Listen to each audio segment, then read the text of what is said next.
Di suatu malam di jalan yang sepi, terlihat ada seorang wanita yang mobilnya sedang mengalami mogok, di mana dirinya hanya sendirian dan terlihat sedang menelpon suaminya. Tiba-tiba ada seorang pria asing yang menawarkannya bantuan, namun sang suami menyuruhnya untuk tetap tinggal di mobil dan menunggu sampai mobil derek datang. 예, 견인차 불렀거든요. Saat pria itu pergi, tiba-tiba pria itu langsung memecahkan kaca, kemudian menyeretnya dan membawa si wanita ke tempat tinggalnya. Pria ini adalah seorang psikopat, di mana pria ini berniat untuk membunuh dan memutilasinya. Walaupun si wanita sudah memohon untuk dia memaafkannya dan mengatakan bahwa dirinya sedang hamil. Namun pria ini tidak sedikit pun merasa kasihan dan menghiraukannya sama sekali. Terlihat bahwa cincinnya lepas dan masuk ke dalam got, di mana itu merupakan cincin kawin dirinya dan sang suami.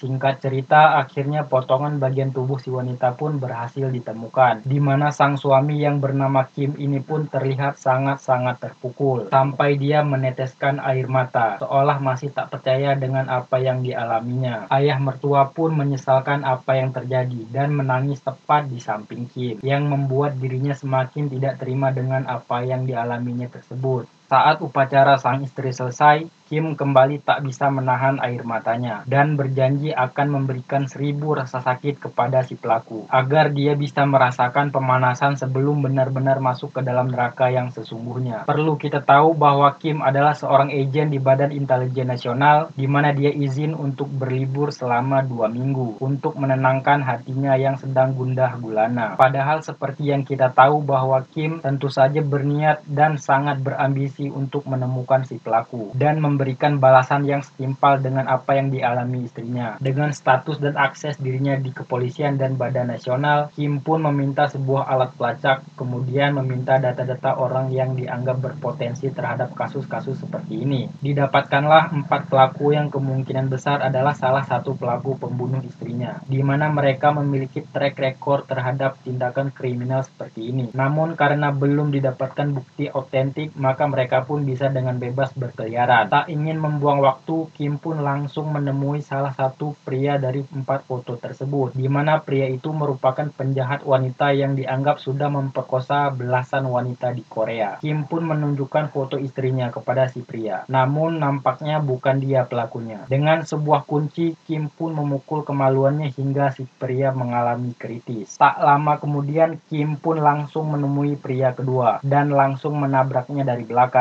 Namun saat melihat tatapan matanya, Kim bisa langsung tahu bahwa bukan dialah pelakunya, tapi Kim tetap memukulnya. Saat malam hari, Kim pun pulang ke apartemennya dan masih tersisa 2 pria yang belum didatangi. Namun karena lelah, Kim pun memutuskan untuk tidur. Kim ternyata tidak bisa tidur dengan tenang. Kim kembali bangun dan melihat satu foto pria yang Kim memiliki insting kuat bahwa pria itulah pelakunya. Scene pun berpindah ke tempat lain, di mana di situ ada seorang wanita yang sedang menunggu kendaraan umum. Tak lama datanglah si pelaku yang tidak saya sebutkan namanya. Kita panggil aja si mas-mas pelaku atau si pelaku, yang menawarkan tumpangan kepada si wanita. Kita akan kembali melihat betapa kejamnya tindakan si pelaku. Ternyata dia sudah sering melakukan tindakan tak bermoral tersebut, di mana dia mengincar sang wanita yang sendirian dan membunuhnya hanya untuk kepuasan semata. Kim yang mendatangi rumah orang tua si pelaku, di mana dia mengaku sebagai orang asuransi untuk mencari tahu informasi tentang dirinya. 지금 아빠 어디 사시는지 알아? Dan setelah mendapatkan informasi mengenai lokasi si pelaku, Kim pun langsung pergi ke sana dan menemukan banyak sekali barang-barang para korban. Dan yang paling menyakitkan adalah ketika Kim menemukan cincin sang istri yang terdapat di dalam got pembuangan.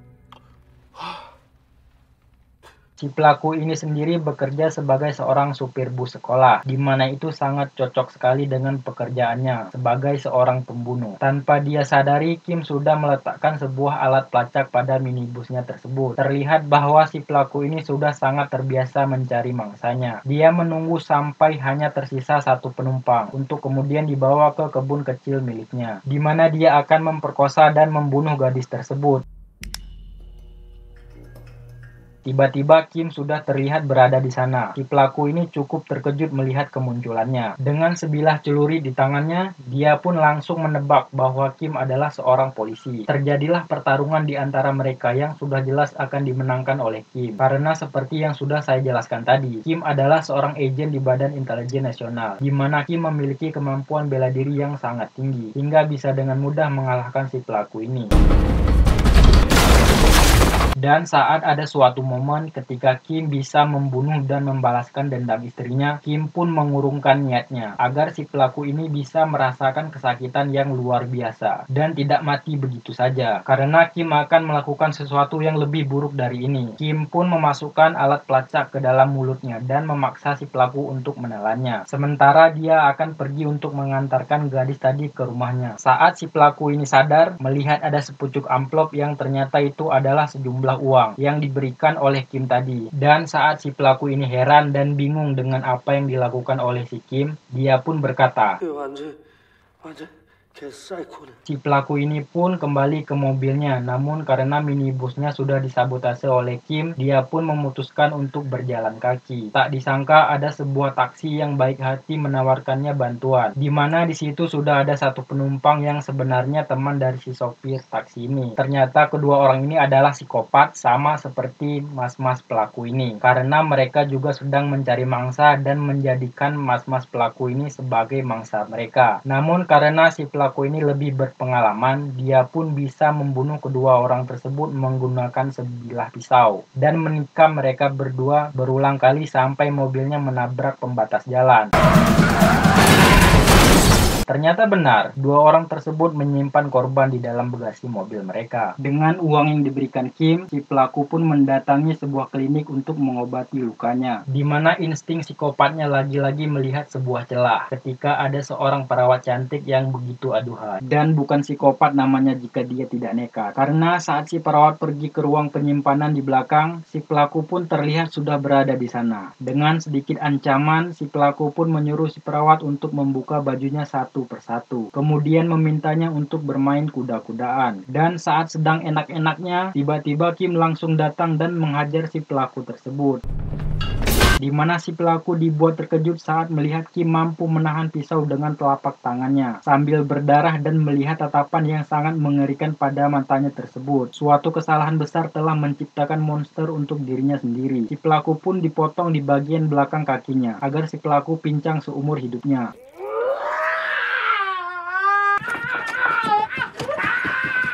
Si pelaku pun dibawa dan diturunkan di sebuah parkiran. Kemudian pergi dari sana dan berhenti tepat di jalan yang sepi untuk berpikir tentang tujuan kenapa Kim mempermainkannya. Tak lama si pelaku pun melihat lampu mobil, di mana ada kesempatan di situ pasti ada korban. Namun ternyata mobil tersebut berisi satu pasukan tentara militer yang sesikopat-sikopatnya orang jika berhadapan dengan seorang tentara, apalagi satu kompi tentara militer, ya bodoh jika berani nekat macam-macam. Si pelaku pun memutuskan untuk mengurungkan niatnya dan pergi ke rumah sahabatnya yang tidak kalah sadis dan kejam, di mana mereka adalah pasangan kanibal yang sering menculik gadis-gadis muda untuk dijadikan makanan.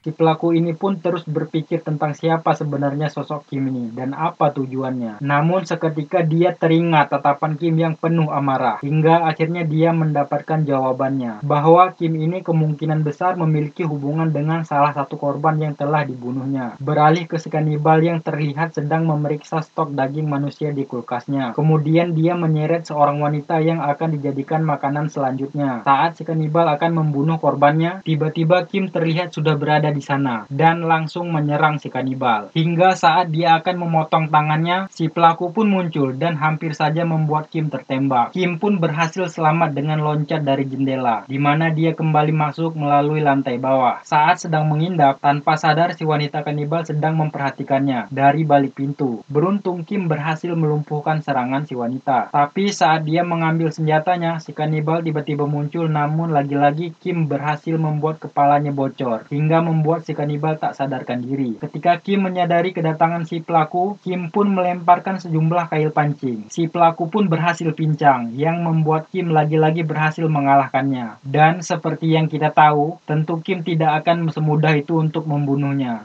dan kembali membiarkannya hidup dengan membawanya ke rumah sakit agar dia bisa pulih kembali. Sementara itu, pihak kepolisian berhasil datang ke TKP atau rumah si pasangan kanibal, di mana mereka akhirnya mengetahui bahwa aksi tersebut dilakukan oleh si Kim. Seorang komandan kepolisian menemui mertua Kim. Ternyata dulunya dia adalah ketua polisi yang sekarang sudah pensiun, di mana si komandan meminta mertuanya agar menghentikan aksi main hakim sendiri yang dilakukan oleh si Kim tersebut, dan bukannya tidak ingin melarang Kim. Sang mertua pun sadar bahwa Kim pasti tidak akan bisa dihentikan, karena Kim adalah seorang pria yang mempunyai tekad kuat, sehingga sebelum dia mencapai tujuannya, Kim akan terus mengejar si pelaku kemanapun dia pergi. Kembali ke si pelaku yang sudah kabur dari rumah sakit, di mana dia sudah mengetahui bahwa Kim memasukkan alat pelacak ke tubuhnya, dan dengan sengaja masuk ke klinik, kemudian melukai salah satu orang di sana, agar konsentrasi Kim menjadi pecah. Setelah si pelaku berhasil mengetahui bahwa Kim adalah suami dari wanita yang pernah dibunuhnya ketika malam itu, dia pun mencari informasi dan teringat sebuah alamat. Memang dia selalu memeriksa identitas para korban sebelum dia membunuh para korbannya. Kemudian dia pergi ke alamat tersebut dan berhasil mendapatkan mertua si Kim. Tak punya pilihan lain, Kim pun menemui si kanibal yang ternyata masih hidup dan dirawat di rumah sakit, dengan tujuan untuk menanyakan apa yang akan dilakukan si pelaku selanjutnya. Dan dengan sombongnya, si kanibal pun mengatakan bahwa temannya itu alias si mas-mas pelaku merupakan orang yang pantang menyerah, di mana dia akan mengincar semua orang terdekat Kim untuk membuat Kim kalah dalam permainan ini. Dan setelah dia berhasil melenyapkan semua orang terdekatnya, dia pun menyerahkan diri ke polisi. Merasa dirinya dan si pelaku sudah menang, si kanibal pun tertawa puas karena menganggap bahwa Kim sudah kalah dalam permainan berburu ini. Sontak hal itu membuat Kim sangat emosi, kemudian langsung merobek mulut si kanibal.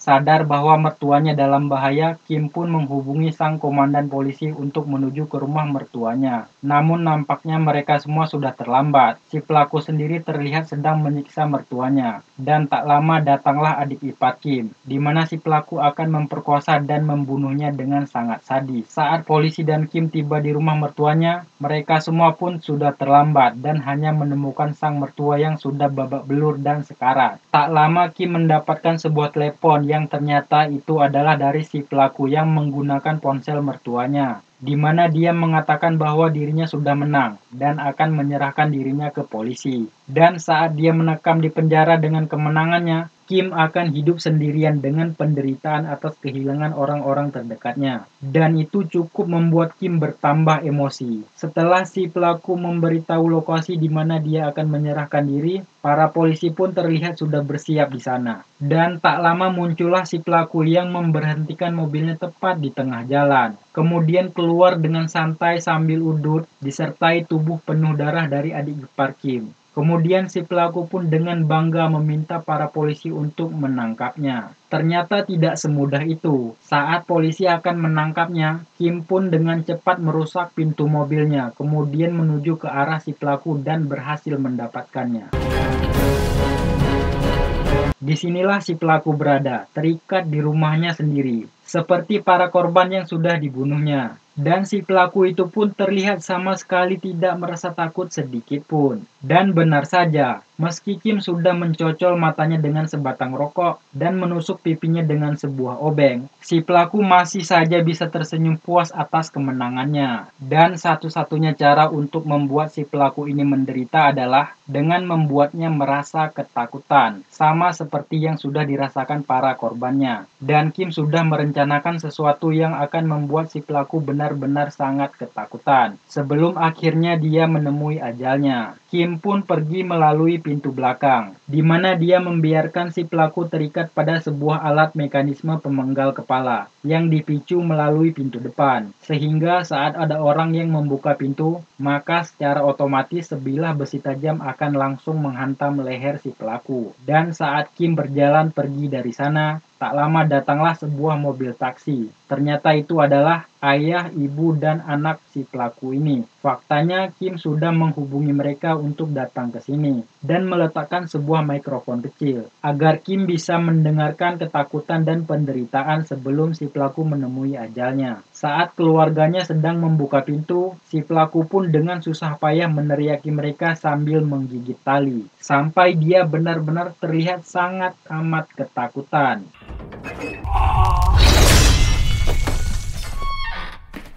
Dan dengan kematian si pelaku, hal itu tetap tidak akan merubah apapun atau mengembalikan istrinya kembali, di mana Kim terlihat menangis atas kesedihan yang akan dirasakannya seumur hidupnya.